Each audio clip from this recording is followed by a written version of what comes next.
आकाशवाणी मध्य प्रदेश छत्तीसगढ़ में आप सभी का स्वागत है। मैं हूं आपके साथ पल्लवी राजपूत। खबरों की शुरुआत करते हैं विस्तार के साथ। आज अंतर्राष्ट्रीय नर्स दिवस है। कोरोना के इस मुश्किल दौर में लगातार हमारी स्वास्थ्य सेविकाएं मोर्चे पर डटी हुई हैं और अपनी जान दांव पर लगाकर वो लगातार काम कर रही हैं। नर्स डे के मौके पर पूरी दुनिया में लोग नर्सों को बधाई दे रहे हैं और उनका धन्यवाद कर रहे हैं।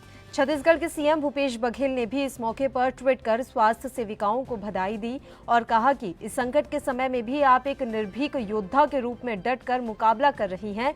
आप हम सब का संबल हैं।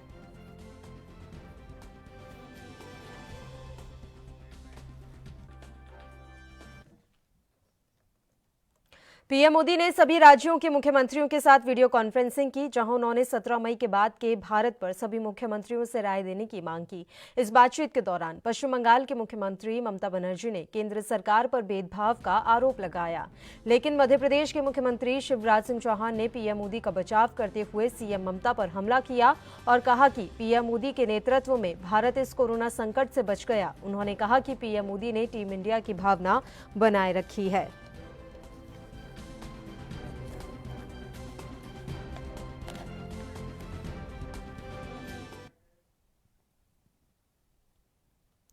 वहीं पश्चिम बंगाल के सीएम ममता के लगाए गए आरोपों का जवाब देते हुए सीएम शिवराज सिंह ने कहा है कि पीएम टीम इंडिया समझकर काम करते हैं। सभी मुख्यमंत्रियों के साथ वे मिलकर काम करते हैं। मैं मानता हूं कि संघीय भावना का जो सम्मान भारत के प्रधानमंत्री श्रीमान नरेंद्र मोदी जी ने किया है, फेडरल स्ट्रक्चर को जो गरिमा प्रदान की है, कभी किसी प्रधानमंत्री ने शायद नहीं की होगी। ये प्रधानमंत्री जिन्होंने कहा कि टीम इंडिया का मतलब प्रधानमंत्री और केवल कैबिनेट की टीम नहीं है, उनकी प्रधानमंत्री और सभी राज्यों के मुख्यमंत्री चाहे किसी भी दल के हों, 5-5 बार मुख्यमंत्रियों से चर्चा भारत के प्रधानमंत्री 1.5 महीने के अंदर कर चुके हैं। मुझे तो 1.5 महीने मुख्यमंत्री बने हुआ है और कोई भी फैसला हुआ महत्वपूर्ण लॉकडाउन के संबंध में, पहले 20 मार्च को मुख्यमंत्रियों के साथ मीटिंग हुई, 22 को जनता कर्फ्यू, 24 को लॉकडाउन पहला, उसके बाद फिर मुख्यमंत्रियों से बात हुई, फिर दूसरा लॉकडाउन, फिर तीसरी बार मुख्यमंत्रियों से बात हुई, फिर तीसरा लॉकडाउन, और उसमें छूट की भी चर्चा की उनने मुख्यमंत्रियों से। हर महत्वपूर्ण मुद्दे पर मुख्यमंत्रियों से प्रधानमंत्री जी बात करते हैं। और इस खबर पर ज्यादा जानकारी के साथ हमारे संवाददाता सुनील मालवीय इस समय फोन लाइन पर जुड़े हुए हैं। सुनील, एक नई बहस छिड़ गई है। ममता बनर्जी ने पीएम मोदी पर निशाना क्या साधा, सभी के सब बचाव में उतर आए हैं। आज सीएम शिवराज सिंह चौहान ने भी बचाव किया है पीएम का। जी, गत दिवस प्रधानमंत्री नरेंद्र मोदी के वीडियो कॉन्फ्रेंस के जरिए हुई मैराथन बैठक में पश्चिम बंगाल की मुख्यमंत्री ममता बनर्जी के उग्र रवैया पर देश भर के राजनीतिकों ने अपने लफ्जों बयान की है। वहीं मुख्यमंत्री शिवराज सिंह चौहान ने भी इसी तारतम्य में बयान दिया है।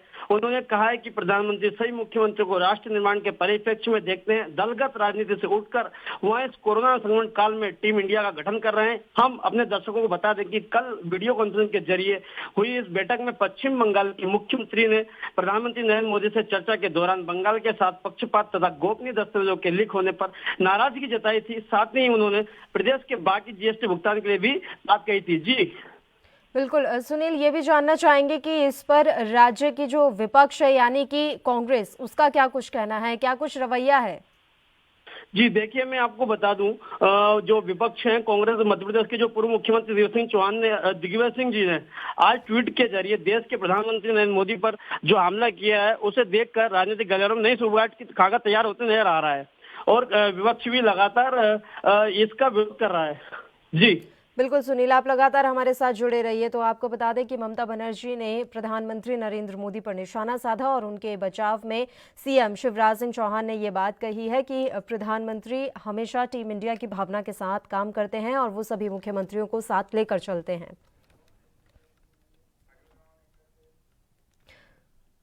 वहीं बात मध्य प्रदेश के पूर्व मुख्यमंत्री दिग्विजय सिंह की करें तो वो केंद्र की नरेंद्र मोदी सरकार से बेहद नाखुश हैं। उन्होंने कोरोना वायरस पर नियंत्रण को लेकर केंद्र सरकार पर सवाल उठाए और ट्विटर के जरिए दिग्विजय ने कहा कि मोदी खुद को जल्दी फैसले लेने वाला नेता साबित करना चाहते हैं और इस कोशिश में वे अपने फैसलों के नतीजों पर कभी विचार नहीं करते।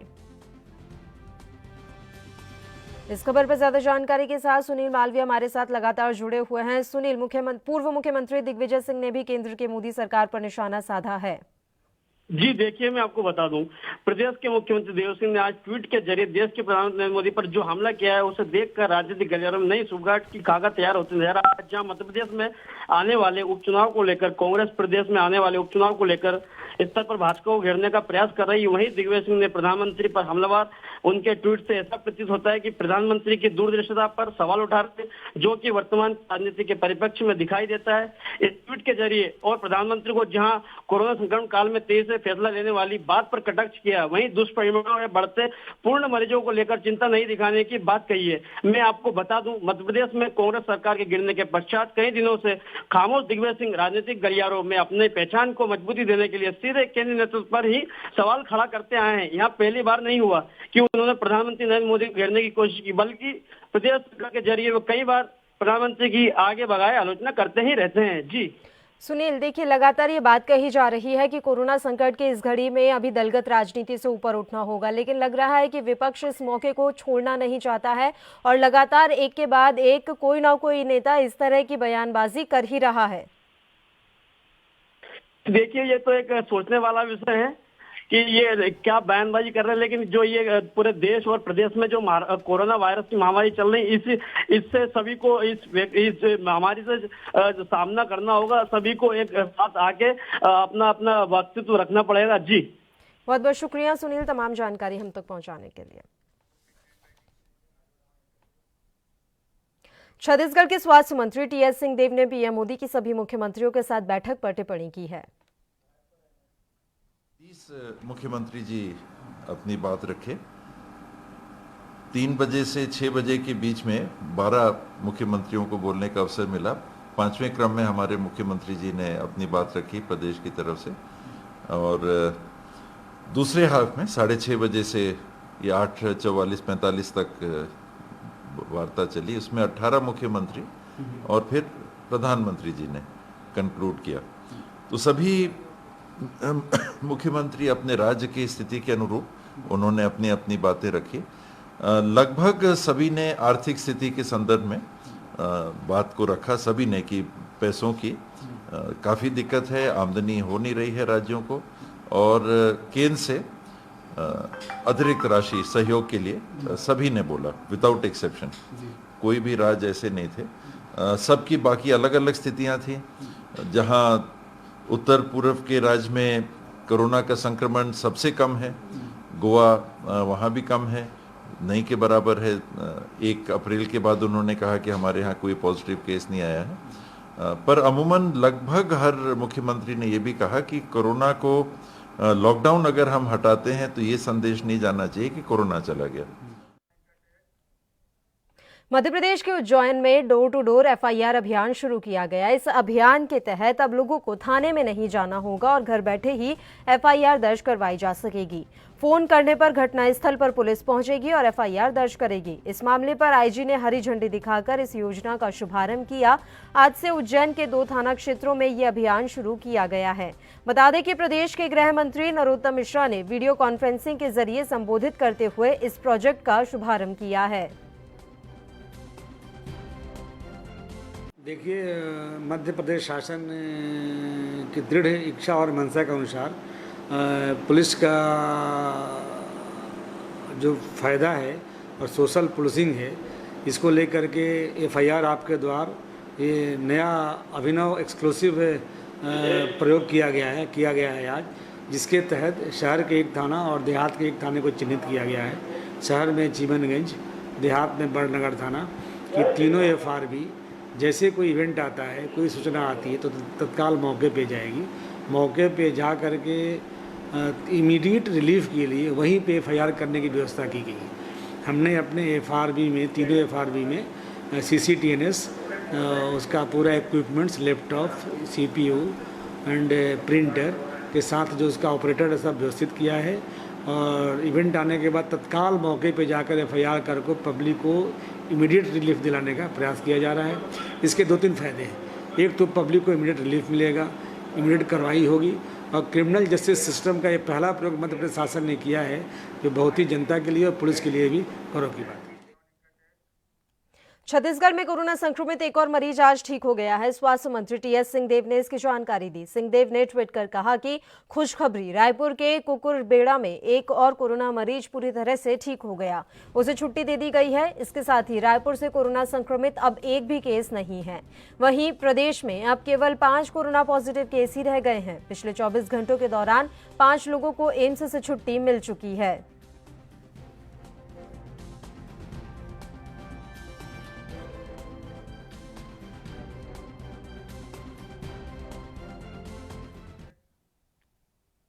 बुलेटिन में फिलहाल वक्त तो चला है एक छोटे से ब्रेक का। ब्रेक के उस पार खबरें लगातार जारी रहेंगी, आप बने रहिए हमारे साथ।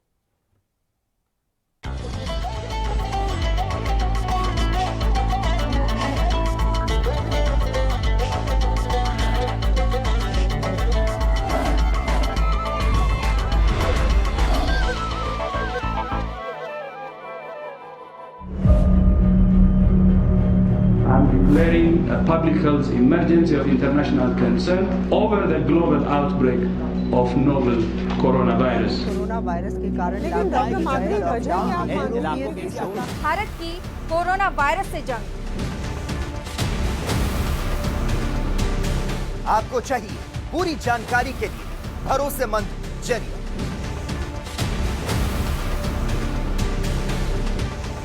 जानकारी जो अफवाहों पर ना हो, तथ्यों और सच्चाई पर आधारित हो।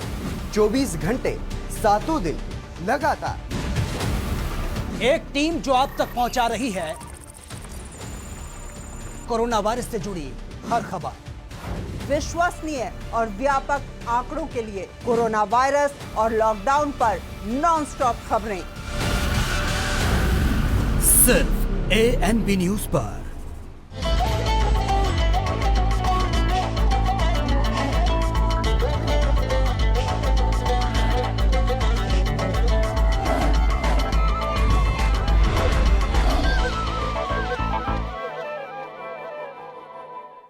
ब्रेक के बाद एक बार फिर से आप सभी का स्वागत है। बढ़ते हैं खबरों की ओर। लॉकडाउन के इस दौर में महाराष्ट्र और दूसरे राज्यों से मध्य प्रदेश के लोग अपने घरों की ओर पहुंच रहे हैं। वहीं रास्ते में कई प्रवासियों को तो कहीं प्रशासन ने रोक लिया, लेकिन बहुत से ऐसे लोग हैं जो अब भी अपने घर की ओर जा रहे हैं।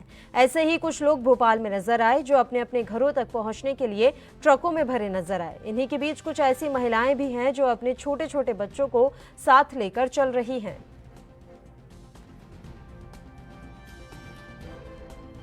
डोलते डोलते आ रही हूँ, ना खाने का है कुछ हो रहा है, सब झलका पड़ गया है। गोड़ में है अभी दवा वाला। तो कैसे आप लोग आए, कब के चले हुए हैं बताइए। आज 8-9 दिन हो गया। नहीं कुछ नहीं, खाना वाना मिल रहा है इधर? कोई दे देता है, वैसे खा लेता है। वो खाना कहाँ मिलेगा। लूम चलाता था, सेठ लोग 1 रुपया नहीं दिए, जो पैसा था हम सब खाए। इसके बाद जब मरने वाली नौबत आ गई तो ये हुआ चलो पैदल ही चल देंगे। तो वैसे रास्ते में खाना पीना, कोई बिस्किट दे रहा है, कोई 150 रुपया बच्ची को देख के दे रहा है। ऐसे हम सब यहाँ तक पहुँचे हैं।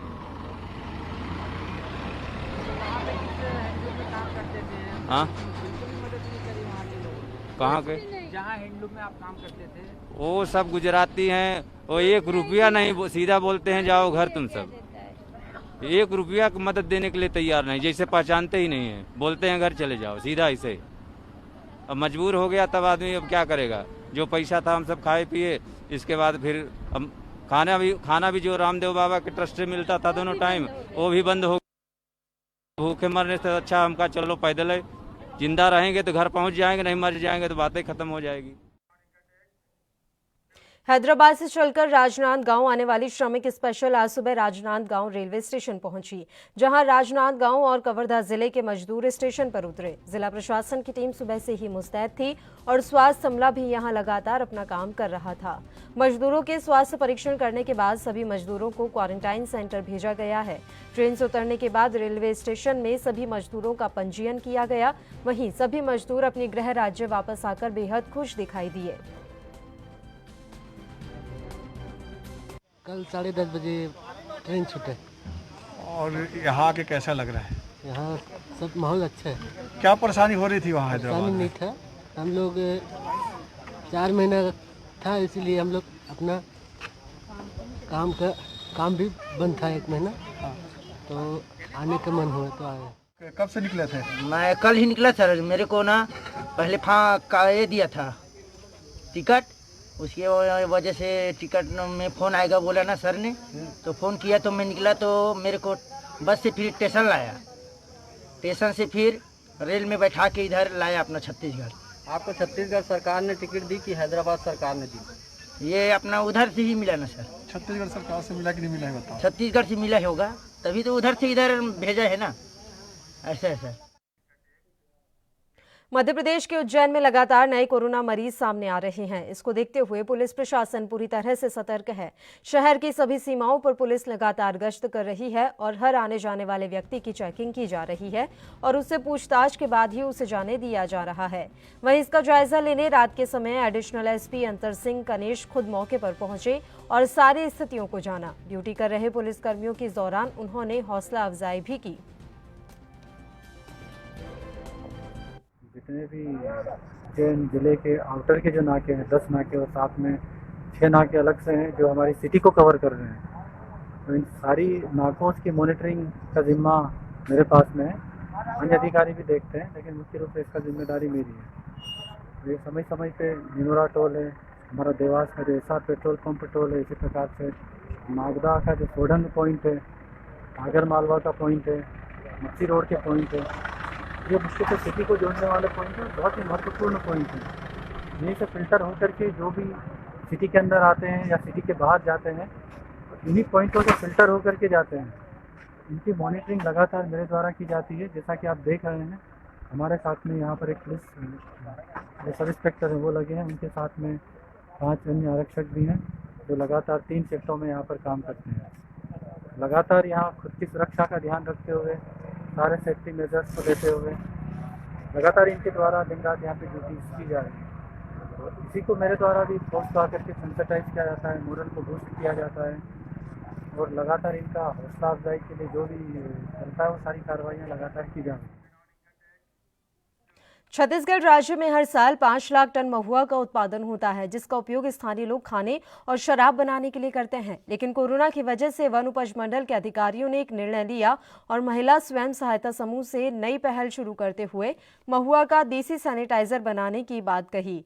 साथ ही ये सैनिटाइजर सरकारी विभागों को सस्ते दामों में उपलब्ध कराने का निर्णय भी लिया गया है। जो महुआ आप जानते हैं कि लघु वन उपज छत्तीसगढ़ में होता है। लगभग 5 लाख क्विंटल का वन उपज महुआ का हमारे राज्य में होता है और उसका ज़्यादातर खपत जो है वो गांव में लोग खाने और उसके शराब बनाने में लगाते थे। तो ये पहली बार जब इसकी अभी सैनिटाइजर्स की उपयोगिता देखने में आई तो जशपुर के जो कलेक्टर और डीएफओ हैं उन्होंने वहाँ के जो स्व सहायता समूह है, महिला स्व सहायता समूह की मदद से वो अभी उन्होंने बनाना शुरू किया है और लगभग 3000 लीटर पर मंथ की कैपेसिटी का उन्होंने अभी प्लांट डाला है और हाल ही में ये सैनिटाइज़र आना शुरू हुआ है। और राज्य सरकार को हमने लिखा है कि इसको जो कम से कम जो हमारे राज्य के कार्यालय हैं और जो दूसरे सैनिटाइज़र यूज़ कर रहे हैं उसकी जगह में इसको करें। WHO के सारे नॉर्म्स जो हैं वो उसका पालन इसमें किया गया है और इसका जो लाइसेंस है उसके लिए भी अप्लाई किया हुआ है और ड्रग नियंत्रक जो हैं उनको किया गया है। जैसे ही उनकी अनुमति प्राप्त होती है तो इसका उपयोग हम कॉमर्शियली प्रारंभ कर देंगे। यहाँ रुकते हैं एक छोटे से ब्रेक के लिए, फौरन हाजिर होंगे।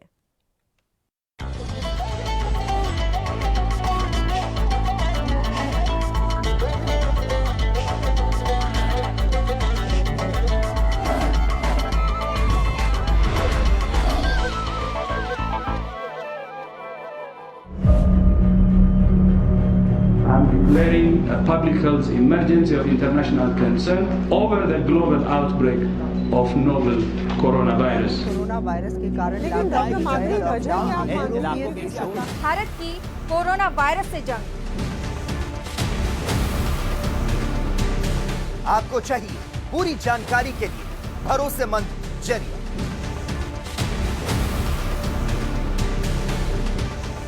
जानकारी जो अफवाहों पर ना हो, तथ्यों और सच्चाई पर आधारित हो। 24 घंटे 7 दिन लगातार एक टीम जो आप तक पहुंचा रही है कोरोना वायरस से जुड़ी हर खबर। विश्वसनीय और व्यापक आंकड़ों के लिए कोरोना वायरस और लॉकडाउन पर नॉनस्टॉप खबरें सिर्फ ANB न्यूज पर।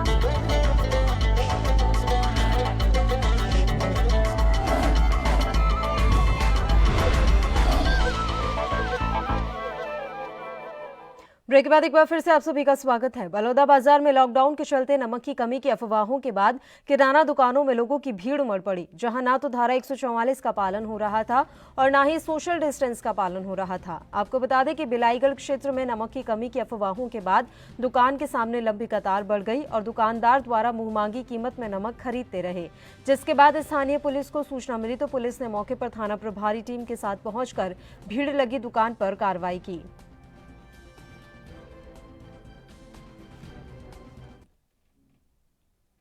खबर कोरिया जिले के खड़गवां जनपद के दुग्गी से है, जहां राशन सामग्री को लेकर एक ऐसा मामला सामने आया है।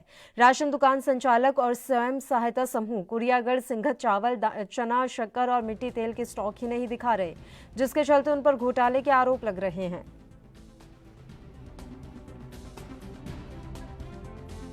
जी सर, पहले पिछले वर्ष जो बीत गया वर्ष, उसमें हमारे सरपंच रेमुनिया बाई थे। उस वर्ष जो फर्स्ट में चला रहे थे पहले संतोष के द्वारा दिए गए कुरियागढ़ पहाड़ स्वयं सहायता समूह कुरियागढ़, तो हमारे जो संतोष चला रहा था उसमें से चावल जो बकाया राशि था तो वो समूह वाले को दिया गया, तो 2-3 महीने में पूरा चावल गायब कर दिया गया। ग्रामवासी को चावल नहीं मिला? नहीं मिला सर, वो चावल पता ही नहीं चला कहाँ गया चावल। आप लोगों ने शिकायत की थी? सर शिकायत किए करते थे, लेकिन वो आते थे नहीं थे। कौन नहीं आते थे? Phone inspector. अच्छा, कितना चावल गायब हुआ? कितना चना? सर चावल था वहाँ 63 क्विंटल। जबलपुर में पूर्व मुख्यमंत्री पंडित रविशंकर शुक्ल के सामने एक 50 साल के व्यक्ति ने फांसी लगा ली। बता दें कि अभी तक फांसी लगाने के कारणों का पता नहीं चला है। इलाहाबाद बैंक चौराहे पर पंडित रविशंकर शुक्ल की मूर्ति के सामने व्यक्ति ने फांसी लगा ली। बताया जा रहा है कि फांसी लगाने वाला व्यक्ति बहुत ही गरीब परिवार से था। वहीं मौके पर पहुंची पुलिस ने जांच शुरू कर दी है।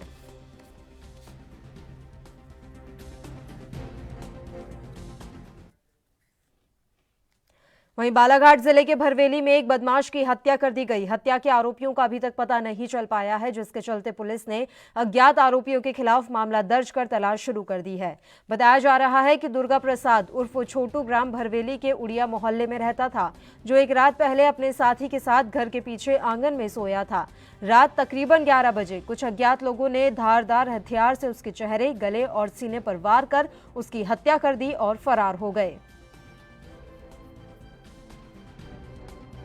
रात में 1:30 बजे करीबन आशुतोष बांगरे जी की अस्पताल तहरीर आई थी कि कोई दुर्गा प्रसाद उर्फ छोटू शिवंशी निवासी बरवेली का 33 वर्ष का है ये व्यक्ति, जिसको मृत अवस्था में भर्ती किया गया है। मर्ग इंटीमेशन कायम की गई है 0 पर, और कायमी करने के बाद में आज सुबह उसका पंचनामा किया गया है। पंचनामा में उसके शरीर पर कुछ चोटें थी जो कोई वस्तु से आई हुई लग रही थी। पंचनामा कर संपूर्ण घटनास्थल थाना क्षेत्र भरवेली का है। मर्ग डायरी अग्रिम कार्रवाई तो वहाँ भेजी जाएगी। तो क्या लग रहा है कि हत्या है या उसके परिजनों ने कुछ बताया है? वो उनके परिजन शोकाकुल अवस्था में है, जो कथन देने योग्य नहीं है। अब स्थिति को साफ करने के लिए वे थाना भरवेली। प्रथम दृष्टया क्या लग रहा है? प्रथम दृष्टया ये कह नहीं सकते क्या लग रहा है। पंचनामा होगा तो मतलब पीएम होगा तो पीएम रिपोर्ट में दर्शित होगा। और इसी के साथ इस बुलेटिन में फिलहाल के लिए इतना ही। मुझे दीजिए इजाजत। देश प्रदेश की तमाम ताज़ा और अहम खबरों के लिए आप देखते रहिए ANB न्यूज़। नमस्कार।